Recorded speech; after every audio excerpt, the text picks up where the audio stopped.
के आइसक्रिमले मेरो blood sugar spike गर्छ या स्टप गर्छ let's find out hello everyone so हामी लास्ट विक गएका थियौँ मार्बेलामा आइसक्रिम खानलाई We think Marbella serves one of the best affordable gelatos in whole of Kathmandu.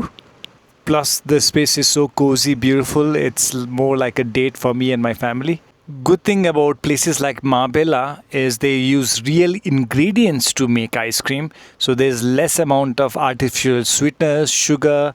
chemicals, colors, and preservatives. मेरो blood sugar एक scoop gelato खाएर 49 mg ले spike गर्यो म एउटा नन डायबेटिक हो यदि तपाईँ प्री डायबेटिक या डायबेटिक हुनुहुन्छ भने तपाईँको ब्लड सुगर अझ बढी स्पाइक हुने चान्सेस छ अब आइसक्रिम या चाहिँ जिलाटो भनेपछि केही हदसम्म ब्लड सुगर स्पाइक त गर्ने नै हो तर still it is nicer to know what you're feeding to your family and yourself is not made of different chemicals that you don't even understand